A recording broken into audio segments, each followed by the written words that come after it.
Birth Story 15. At your cervix. Mom. This mom was considered advanced maternal age at 45 years old.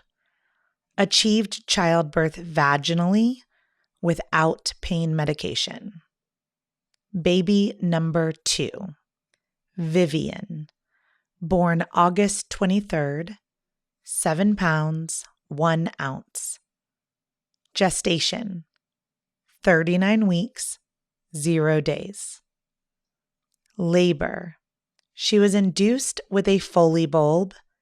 Active labor began immediately after Schramm. Active labor lasted 2 hours, and she pushed for 30 minutes. Dear Vivian, you were already a week old on your September 1st guest date.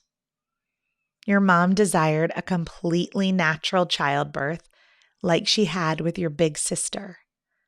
Because your mom was a little bit older, now 45, her doctors recommended that she be induced at 39 weeks. Your mom went for her visit on August 22nd, and they performed an ultrasound to calculate her amniotic fluid index, AFI. The ultrasound showed your amniotic fluid was very low. Your 4-quadrant pockets, measured in centimeters, had dropped from 10 centimeters the previous week to 3.3 centimeters. She was also 3 to 4 centimeters dilated with a ripe cervix. She had her membrane swept and agreed to go to the hospital at 7:30 p.m. for an induction. Pop out. Amniotic fluid levels. Amniotic fluid, AF, is primarily made up of water that you provide to your baby. After 20 weeks gestation, your baby's urine is the primary substance in amniotic fluid. Even after your water breaks, your baby will continue to make amniotic fluid. AF levels drop at the end of pregnancy in preparation for birthing your baby. If your provider is concerned about your AF, they may measure your fluid in an ultrasound using centimeters and quantified as your amniotic fluid index, or AFI. AF peaks at 34 weeks at 800 mLs. At 40 weeks, AF naturally drops to around 600 mLs. Low amniotic fluid is called oligohydramnios, and AF that is too high is called polyhydramnios. If your AF is less than 500 mLs or your pockets of fluid seen on an ultrasound are less than 2 centimeters, oligohydramnios may be suspected. This is more common if your pregnancy goes post-term. Why is this important? Pregnancies that go past 41 weeks with oligohydramnios have complications 12% of the time. That night, your mom checked into the hospital and they placed a Foley bulb catheter at 9:10 p.m. Her first cervical exam showed she was 2 to 3 centimeters dilated. Your mom and dad were able to sleep throughout the night and felt rested in the morning. Your mom texted me around 6 a.m. and said contractions were far apart and she was not feeling them. They were going to do an enema, and she asked me to come to the hospital around 8 a.m. Literally, right after we hung up the phone, the Foley bulb fell out, and your mom felt fluid leaking out of her. Pop out. Foley bulb induction. This type of induction is often called a balloon induction. It can be a first-line induction method if your cervix is ripe and open a bit, or often will follow a prostaglandin induction. A catheter is inserted to help dilate the cervix by putting pressure on it.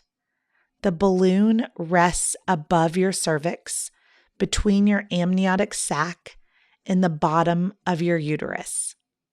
It is filled with saline solution and will fall out when you are dilated 4 to 6 centimeters. Her water had ruptured. Since the Foley bulb dilates a cervix to 4 to 6 centimeters before it falls out, it was no surprise she was 6 centimeters dilated. She immediately started having hard contractions back to back. She called me again around 6:15 a.m. and said to hurry. Within 30 minutes, she was 9 centimeters dilated. When I arrived, I found her deep into active labor. She was breathing very heavily through the contractions. She tried to lay in the bed on her side, but the contractions were more painful when she was not upright. I helped move your mom to the bottom of the bed on her knees, leaning forward over some pillows. Your dad and I took turns massaging her back and squeezing her hips. The contractions grew quickly in intensity and were lasting for 2 minutes. Your mom relaxed through each surge. She was a bit congested, so it was hard to take a deep breath through her nose. However, we worked with her to take long, deep breaths with her mouth through each wave. She moved only one more time to get her legs out from underneath her and just sit facing forward and leaning over the pillows for relief. Your mom oscillated between being hot and being cold and kept her sweater on the entire time. Your dad fed her ice chips and water. She was very uncomfortable. If anyone tried to touch her upper back or her shoulders, she only wanted to be touched on her lower back. At 7:50 a.m., I was squeezing her high above her hips, around the muscles in her back for relief. As I squeezed, I could feel her pushing against me during the peak of a contraction. The ejection reflex had triggered, and she was bearing down with her natural urge to push. The nurse checked your mom's cervix as she laid down, and she was completely dilated, of course.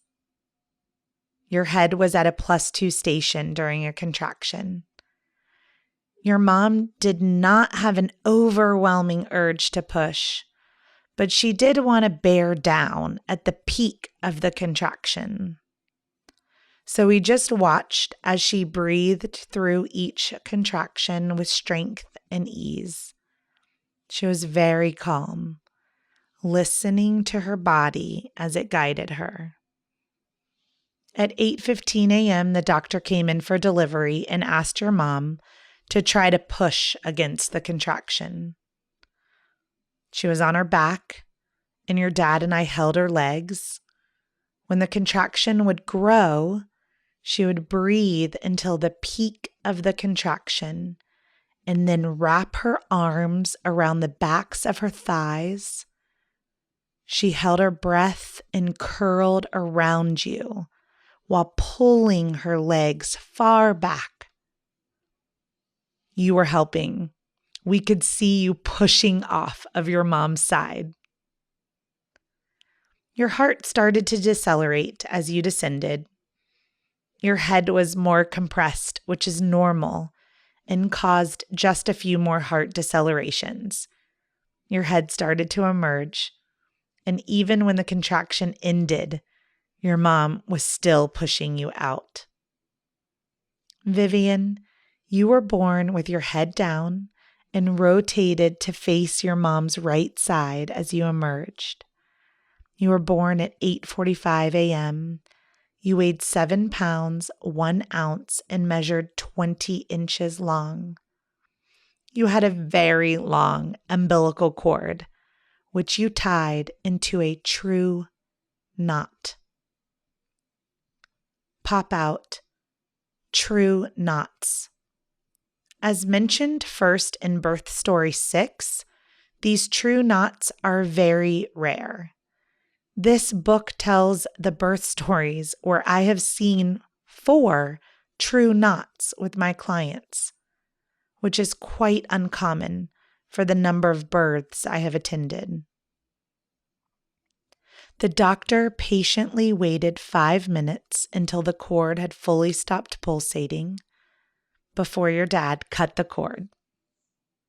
Much love, your doula Heidi. Birth affirmation. My pregnancy is empowering.